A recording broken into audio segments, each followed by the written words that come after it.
स्वागत है आप सभी का आज के हमारे इस प्यारे से वीडियो में। आज की इस वीडियो में मैं आप सभी को एक चीज से सावधान करने वाला हूं। बहुत सारे लोग हैं जो अपने अंदर सवारी भरने के लिए, सवारी लाने के लिए बहुत उत्सुक रहते हैं। उनके लिए है आज की ये वीडियो। ध्यान से देखना और सावधान हो जाना ये चीजें करने से पहले, ठीक है?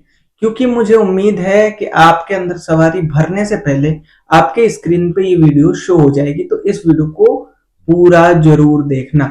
बाकी आपकी मर्जी और मेरे शिव शक्ति की इच्छा। तो ज्यादा देरी ना करते हुए चलिए शुरू करते हैं वीडियो। और हाँ, आप सभी को मेरा प्रणाम और आप सभी को जय माता दी, जय श्री महाकाल। चलिए शुरू करते हैं।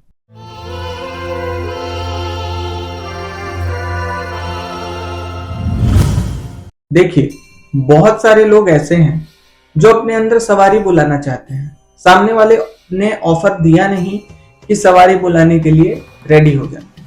मतलब क्या हमें अपने अंदर सवारी बुलानी चाहिए? जी हाँ, बिल्कुल बुलानी चाहिए। सवारी जब भी आती है तो लोक कल्याण का ही कार्य करती अथवा करवाती है, तो आपको सवारी अपने अंदर जरूर बुलानी चाहिए।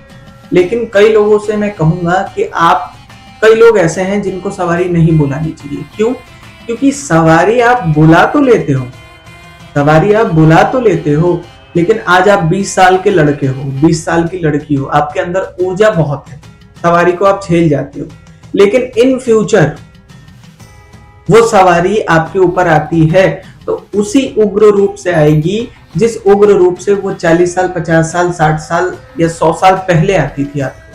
चाहे आप कितना हो बुजुर्ग हो जाओ, सवारी उसी वेग से आपके ऊपर प्रस्तुत होगी, आएगी लोक कल्याण हेतु। ठीक है? अब यहीं पे जो होता है, कई लोगों के वचन का खेल होता है। कई लोग कहते हैं भैया हम सवारी ले रहे हैं, हम गद्दी लगा रहे हैं, लेकिन 20 साल बाद 20 साल तक ही हम सवारी बुलाएंगे, 20 साल के बाद नहीं बुलाएंगे। भाई मैं कहना चाहता हूँ, सवारी ना मेरे बाप का धन है ना आपके बाप का धन है। सवारी एक अलौकिक दैविक शक्तियां हैं जो आपके शरीर में प्रवेश करती हैं, जो वचनबद्ध होके आपके शरीर में आती हैं अपने वचनों के कारण, लोक कल्याण के लिए। तो पहली बात कि आप उससे एक बार वचन ले रहे हो, तो जब तक आप इस पृथ्वी पर जिंदा हो तब तक आपको अपने ऊपर सवारी बुलानी पड़ेगी। वो चाहे हफ्ते में बुलाओ, शनिवार, या फिर कई लोगों का रविवार, मंगलवार, जैसे अलग अलग देवताओं के हिसाब से, अलग अलग सवारियों के हिसाब से दिन फिक्स रहते हैं। हाँ, हम आपको मंगलवार के दिन आमंत्रण देंगे, आपका आवाहन करेंगे, आपको आना होगा, ये वचन दो। ऐसे हम करते हैं। कई लोग वचन में क्या गलती करते हैं कि उनको वचन लेने आता नहीं है, गुरु की कृपा है नहीं, वो वचन में बोल देते हैं कि हम जब भी बुलाएंगे आपको आना पड़ेगा। तो जब भी बुलाएंगे आने पड़ेगा, अर्थात ये कि आपको हफ्ते में, महीने में कभी ना कभी उनको याद जरूर करना है। जैसे कि कोई पुच्छा देने वाली शक्ति को आप साधते हो, तो इसका मतलब ये नहीं कि आप उससे जब पूछोगे तभी बताएगा, उससे आपको पूछना पड़ेगा। आप भले हफ्ते में एक क्वेश्चन ही करो, लेकिन आपको पूछना पड़ेगा। वचन में दिक्कत क्या होता है कि जब गुरु नहीं होता, आप खुद से वचन लेते हो या किसी भी तांत्रिक घोरी से मिल जाते हो, जो छोटे मोटे हैं, उनसे मिलके आप वचन लेते हो, तो आप क्या बोलते हो, आपको जब हम याद करेंगे तब आइएगा। भाई वो सवारी है। जब आपने घर में गद्दी लगा लिया, जब आप उससे कार्य लेने लगे, तो फिर आपने केवल उसको वचनबद्ध कर रखा है। आपकी उम्र बीतने के बाद वो वचनबद्ध नहीं है, आपके वचन से वो फ्री हो जाती है सवारी। और कई लोगों के घर में तो ये स्थिति है कि सवारी 7 पुश्तों तक रहती है, मतलब 700 साल तक लगातार पूजते हुए आ रही है और गद्दी लगाते हुए आ रही है। केवल आपके वचन के वजह से आप जो गद्दी लगा रहे हो, ठीक है, उससे आपके फैमिली को आपके जाने के बाद दिक्कत होना निश्चित है। ठीक है? कई लोग माता मशानी, माँ काली, माँ दुर्गा सबकी लगाते हैं, आप लगाओ, बिल्कुल मना नहीं कर रहा हूं। लेकिन आप किसी न किसी गुरु के सानिध्य में रह करके ही सवारी बुलाओ और गद्दी लगाओ। नहीं तो उसको समय से पूजा ना देने की वजह से आपके आने वाले वंश का, आपके आने वाले कुल का, आपके होने वाले बच्चों का अनिष्ट हो सकता है। क्योंकि सवारी एक एक ऐसी होती है जो 7 पुष्ट, 8 पुष्ट या 10 पुष्ट तक आपके घर में विराजमान होती है और आपसे गद्दी लगवाना चाहती है। आप तो मान लो पूज रहे थे, आपने अपने बच्चे को नहीं सिखाया, मॉडर्न बनाया, सब कुछ कराया, और आप छोड़ के भाई मतलब जाना तो है कभी ना कभी, लेकिन बाई चांस आपकी मृत्यु हो गई, निधन हो गया, आपका बच्चा रह गया, आपकी वाइफ रह गई, उनको ये सारी रिचुअल्स पता नहीं, अब सवारी क्या करेगी? उसकी गद्दी लगनी चाहिए, उसको भोग मिलना चाहिए, आपकी भी आत्मा फंसेगी उसके चक्कर में, आपकी भी मुक्ति नहीं होने वाली, और आपके बच्चे, आपके वंश, आपकी वाइफ भी फंसेंगी उस चक्कर में। तो वचन का जरूर ख्याल रखो। और सबसे खतरनाक तो वो वाली सवारियां होती हैं। अब देखो कौन सी सवारी आपको परेशान नहीं करती, जैसे माता काली, माता दुर्गा, माता मशानी, माता शमशान काली, किसी की भी सवारी, हनुमान जी महाराज, भैरव जी महाराज, किसी की भी सवारी आप बुलाते, तो कई लोग तो अपनी तपस्या से बुलाते हैं, जैसे जाप करते हैं कि हे मां मुझे सवारी प्राप्त हो। नवरात्रे में भी कई रिचुअल्स होते हैं, जैसे आपको 16 श्रृंगार करके और माता से सवारी मांगनी होती है, जाप होता है, मंत्र होता है, अलग मंत्र होता है, तब भी आपको 9 दिनों के अंदर सवारी मिल जाती है। तो वो आपकी मेहनत है, ठीक है। अगर उस वेग से सवारी को बुलाओगे तो सवारी शांत स्वरूप में आती है। कई लोग कहते हैं मेरे पे सवारी आती है लेकिन कुछ बोलती नहीं है, तो वो सवारी ठीक है, वो बंधन में होती है, नहीं बोलती है, उससे वचन दिलवाने पड़ते हैं तब वो बोलती है, वो अलग चीज है, वचन दिलवाना और बुलाना, ठीक है। लेकिन वो जो सवारी आती है ना, वो शांत स्वभाव की सवारी है। लेकिन कई लोग क्या करते हैं, कई लोगों का मेरे पास भी कॉल आता है कि गुरुजी हमें सवारी चाहिए, हमें शक्तिपात करके सवारी हमारे अंदर भर। कई तांत्रिक अघोरी के पास जाते हैं, वो भी सवारी मांग लेते हैं कि गुरुजी हम जाप करते हैं, हम इस मंत्र का जाप करते हैं, हमें सवारी चाहिए। अब सामने वाले गुरुजी क्या करते हैं कि सवारी भर दिया गुरुजी ने। अब वो सवारी आई, प्रचंड वेग में आई, अपने पूरे आज्ञा चक्र तक आई, सहस्त्रार चक्र तक पूरा भर के आई, ठीक है। उस समय आप उसको जबरदस्ती ला रहे हो, उसकी इच्छा नहीं है। आप जब अपने जब तब से सवारी पा रहे हो, उससे वचन ले रहे हो, तो वो अपने मन से आई है तुम्हारे पास। लेकिन सामने वाले ने भरा है तो उसने जबरदस्ती भरा है, वचन दिलवा के रखा है, तो वैसी सवारियां आपके लिए बहुत खतरनाक हो सकती हैं। तो भैया मेहनत करके सवारी पालो, लेकिन किसी से मांगो मत, जबरदस्ती वचन मत कराओ।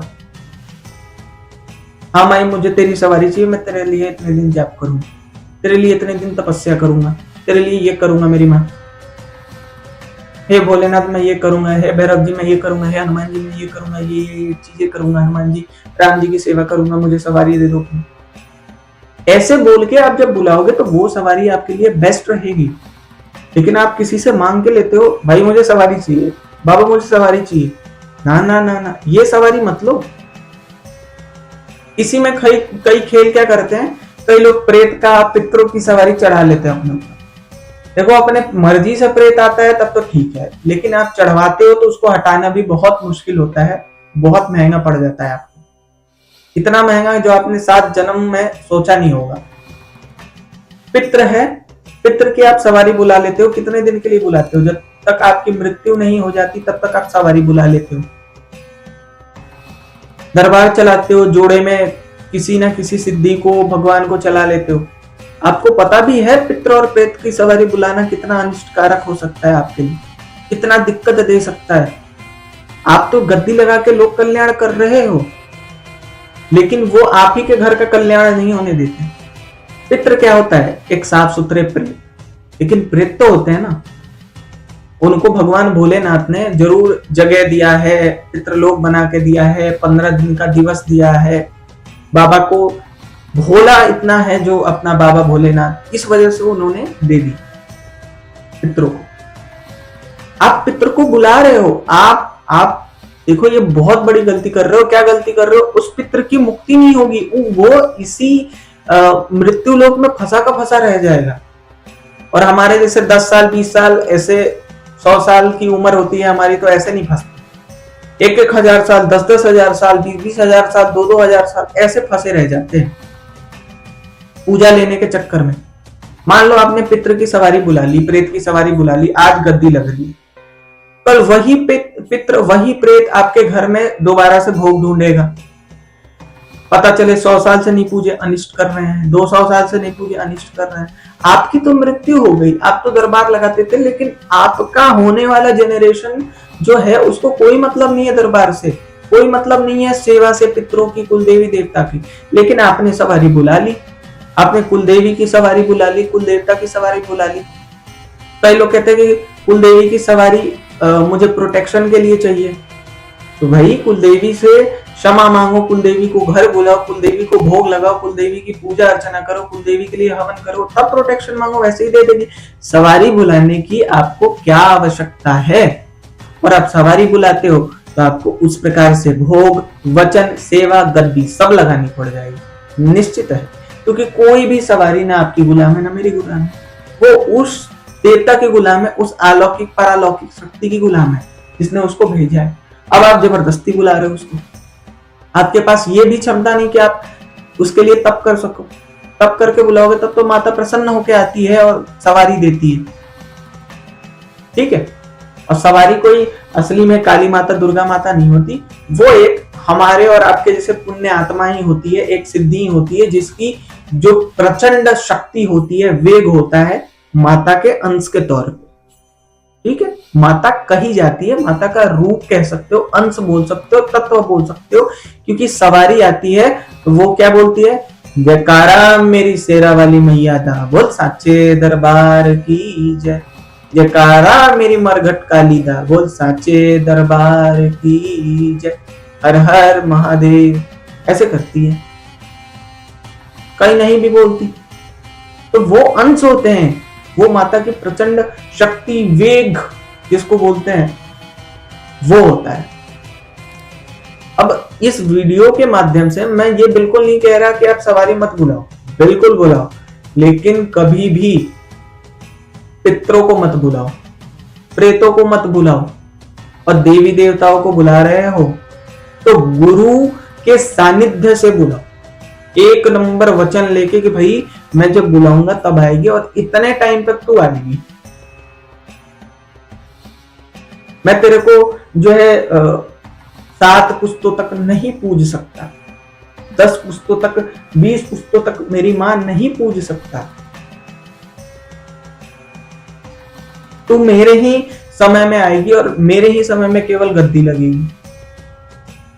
तुम्हें अगर बच्चे को लगवाने का मन करेगा, उसको साधना करवाना, उसको सवारी प्राप्त करवाना, सेम वचन करवाना, ठीक है। लेकिन ये तुम चाहते हो कि किसी से मांग ले, किसी को मांग के कहते हो मेरे पास सवारी चाहिए भैया, भैया बोलते हैं हाँ सवारी तो डाल देंगे, भैया मुंबा देवी की सवारी चाहिए, भैया दुर्गा माता की सवारी चाहिए। अरे मेरे भाई, मेहनत करके पाना सीखो, सवारी बुलाओ, लोक कल्याण के लिए बुलाओ, लेकिन किसी से मांगो मत, किसी से चढ़वाओ मत। किसी अघोरी तांत्रिक किसी से भी चढ़वा ले, कोई मतलब नहीं है। और सवारी चढ़वा भी रहे हो तो एटलीस्ट आप दृष्टि वाले हो, सिद्धि शक्ति वाले हो, सवारी को बुलाओ कि आगे आगे चल के कंट्रोल करें, तब तो आप सब संभाल लोगे। लेकिन आप नए हो, किसी से सवारी मांग ले रहे हो, वो आपके लिए हानि दे सकता है। और केवल अपना मत सोचो, अपने होने वाले बाल बच्चों का, अपने वंश का, अपनी बीवी का, अपनी पत्नी का, अपने माता पिता सबका सोच के जाओ, ठीक है। इस वीडियो में मैं यही बताना चाहता था, और मेरे से अगर किसी भी प्रकार की त्रुटि गलती हुई हो तो मैं माफी मांगता हूं, ठीक है। लेकिन भूल के भी पितरों को, प्रेतों की सवारी मत बुलाना, मुक्ति करा नहीं पाओगे। मुक्ति कराने भी जाओगे, दर दर की ठोकरें खानी पड़ेंगी आपको, दर दर की ठोकर। पितरों की मुक्ति इतने आसानी से नहीं होती, होती है तो केवल एक प्रार्थना से हो जाती है, और नहीं होती तो कोर्ट का केस समझ लो भैया।